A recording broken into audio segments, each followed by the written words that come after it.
여러분이 경제 독립을 이루는 그날까지 함께 하겠습니다. 안녕하세요. 3일 경제 독립 TV입니다.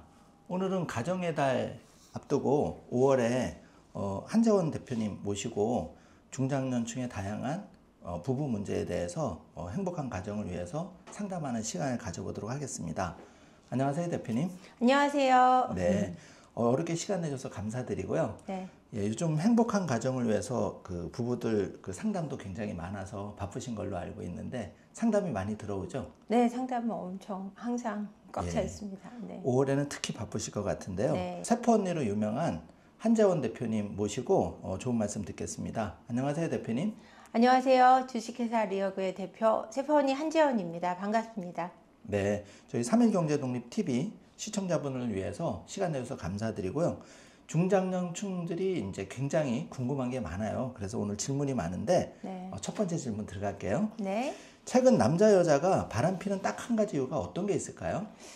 바람피는 딱 한 가지 이유라 그러시니까 굉장히 어려운 질문 같아요. 왜냐면 바람피는 이유는 한 가지가 아니에요. 근데 한 가지로 딱 정의를 내리자 그러면은 네. 본인이 딱 한 가지 이유라고 하면 세 가지 말씀해 주셔도 됩니다. 좀 어려운데 한 가지로 말씀드리면 그 바람피는 이유는 이기적이기 때문에 그런 것 같아요. 나만 먼저 생각. 나만 생각하기 때문에 바람을 피는 거고요. 근데 이렇게 얘기하면 바람 피는 사람들이 한 가지 이유로 자기만 사랑해서 자기만 생각해서 바람 피는 것처럼 생각하시면 안 될 것 같아요. 한 가지 이유를 찾자면 그런 거고요. 사실 바람 피는 데는 여러 가지 이유가 있어요. 그러니까 우울증이 와서 바람을 피시는 분들도 있고, 그다음에 충동 조절에 문제가 있어서 바람을 피시는 분도 있고, 배우자의 어떤 성관계 때문에 바람을 피기도 하고, 아니면 개인의 외로움을 이기지 못해서 바람을 피기도 하고 여러 가지를 들 수 있는데요. 보통 남자들이 바람을 피는 이유는 기본적으로 남자들이 갖고 있는 성적 다양성의 추구라는 것이 있어요. 그래서 그 생물학적인 그 구조로도 내가 많은 씨를 뿌려서 많은 자손을 갖는 게 바람이잖아요. 그 바람 때문에 성적 다양성을 추구하는 기본적인 그 성향을 탑재하고 있다고 보시면 되는데. 네. 그러니까 남자들은 약간 그 성적 지향적 또 생물학적으로 약간 그렇다는 말씀. 성적 지향적이고 생물학적으로 그런 면을 가지고 있고요. 네. 여성분들 경우는 바람을 많이 피는 이유는 이제 외로움 때문에 피세요. 그러니까 우울증이 왔을 때 외롭다고 많이 느끼게 돼 있고, 내가 결혼을 통해서 원했던 내 옆에만 있어주고 나를 우선시하는 남편이 첫 번째 이상인데 그 이상이 깨졌다고 생각할 때 많이들 바람을 피세요. 그러니까 이 바람을 피는 게 나의 원인인데 이 남편이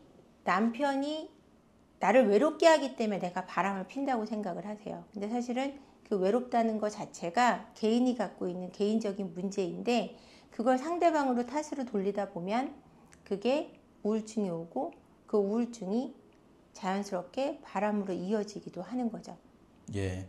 남자 입장에서는 그 여자가 다 알아주겠거니 또 여자도 남자가 다 알아주겠거니 하는데 부부간 대화가 중년이 될수록 없어지다 보니까 좀 그런 거에서 오해도 있는 것 같습니다. 바람을 피는 데에서 오해로 바람을 핀다. 그런 부분은 조금 아닐 것 같고요.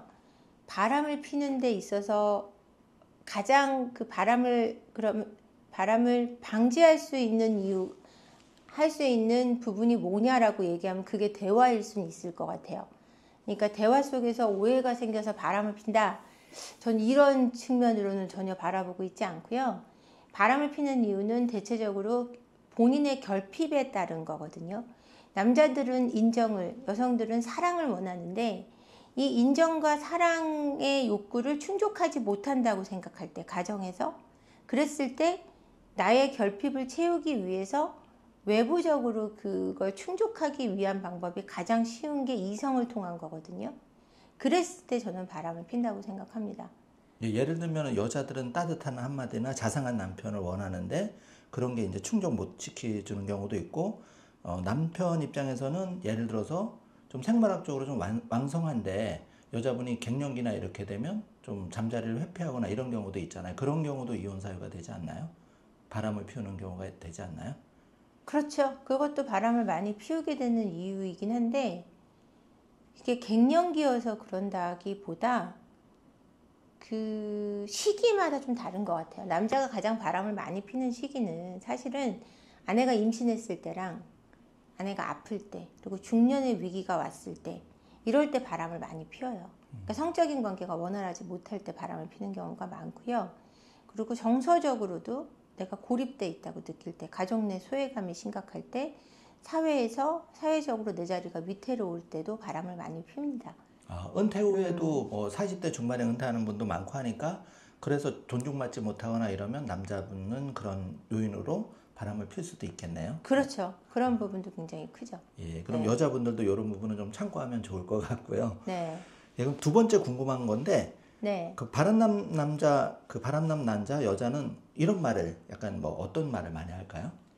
바람이 났을 때 두 가지로 볼 수 있을 것 같아요. 두 가지로 볼 수 있는데 갑자기 신경질을 낸다거나 또는 갑자기 너무 잘해주거나 그 두 가지는 바람을 피고 있는 거거든요. 그러니까 바람을 필 때 짜증을 많이 내요. 짜증을 많이 내고 싫은 티를 많이 내고 그 다음에 갑자기 남자분들은 발기부전에 걸린다든지 여자분들은 안 하던 자기가 시간을 보내는 거에 대한 보고를 갑자기 시작한다든지 그러니까 안 하던 짓을 하면 일단 바람을 의심해 보셔야 돼요. 물어보지도 않았는데 여자분이 이제 아내가 네.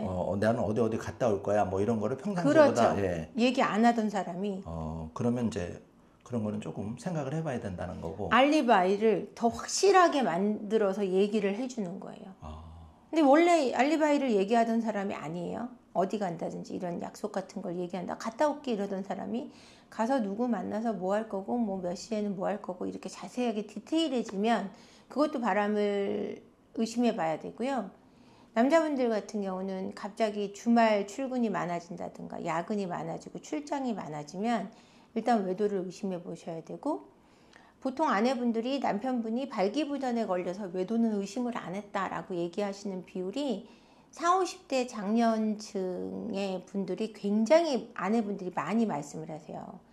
어떻게 발기부전인데 바람을 펴요? 밖에 나가서 관계는 안 했을 거예요. 그러니까 나한테 안 되는데 그 여자한테 됐을 확률에 대해서 생각해 봐야 되고 그 여자랑 너무 왕성하게 부부관계를 하다 보니까 집에 오면 나하고는 부부관계가 안 되는 거예요. 근데 그게 발기부전이 와서 이제는 나랑 관계가 불가능하다고 느끼면 사실은 그거는 바람을 의심해 봐야 되는 부분이지 그거는 쉽게 넘어가면 안 되는 거여서 그러면은 바람을 피면 무슨 말을 하냐라는 질문을 하셨으니까 그 얘기를 말씀을 드리면 일단 바람을 피다가 걸리면 나 너 때문에 바람 폈어 이 얘기를 굉장히 많이 해요. 네가 나한테 잘 못해줘서 바람 폈고 일단 네가 그러지만 않았어도 나는 바람을 안 폈을 거고 이렇게 말도 안 되는 적반하장이 이제 첫 번째예요. 바람핀 배우자들은. 그리고 두 번째는 이혼해줘 라고 얘기를 많이 합니다. 바람을 핀 가해 배우자분들이 이혼을 더 많이 요구하세요. 이거는 본인이 갖고 있는 죄책감이나 수치심을 합리화하는 방어 기제라고 보시면 돼요. 그러니까 내가 바람을 핀 게 너 때문이고요. 내가 나빠서가 아니고 이혼을 하면 이 바람에 대한 무게를 이 잘못 유책을 덜 수 있다고 생각하는 데서 기인하는 겁니다. 그래서 많은 바람핀 배우자분들이 너 때문이고 이혼해줘 라는 얘기를 주로 한다고 생각하시면 돼요. 그런 말을 들으면 정말 황당하기도 하고 충격을 또 이중으로 받겠어요. 굉장히 충격이 심각한 게 뭐냐면 이제 내가 잘못하고도 이혼을 요구받아도 마음이 아플 텐데 나는 아무것도 한 게 없는데 내 가정이 깨져요. 나는 어떤 행동도 하지 않았고 잘못한 것도 없고 하물며 바람핀 배우자를 용서하려고 하는데 이혼을 요구받으면 뭐라 그럴까 세상에서 붕 떠서 이렇게 버려진 기분이랄까 그런 느낌이 드는 것 같아요. 그 배신감이나 10년, 20년 살한 세월이 정말 헛살았다 이런 생각도 들 그렇죠. 거고. 10년, 20년이 아니라 1년, 2년을 살았어도 연애하고 함께 온 세월이 있잖아요. 그럴 때 오는 그 배신감이 너무나 크죠. 날 사랑했던 그 사람이 아니라는 걸 인정하고 받아들이는 게 너무너무 어렵습니다. 그래서 대표님한테 상담을 좀 통해서 미리미리 네. 그런 조짐이 보이면은 서로 좀 부부간에 화합할 수 있는 길을 찾는 것도 하나의 방법이에요. 그럼요. 부부 상담을 문제가 생기고 난 다음에 많이 들어오시는데 사실은 문제가 생기기 전에 오시는 게 제일 좋아요. 부부 그래서 상담을 결혼 기념일에 부부 상담을 받는 부부도 있거든요. 서로를 위해서. 그런 방식이 저는 좋다고 생각합니다. 예, 그래서 사실 저도 어렴풋이 그런 생각이 들어서 네. 저희 채널에 이제 대표님을 모시고 네.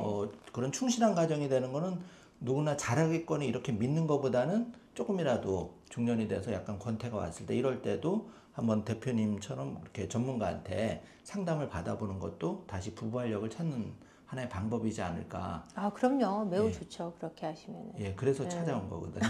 감사합니다. 네. 자막 이제 깔아드리면은 조금 세포언니 사무실에 많이 좀 네. 상담 3일 네. 경제독립 팁이라고 하면 네. 잘 좀 부탁드리겠습니다. 그럼요. 당연하죠. 예. 네. 그럼 이제 세 번째 질문인데요.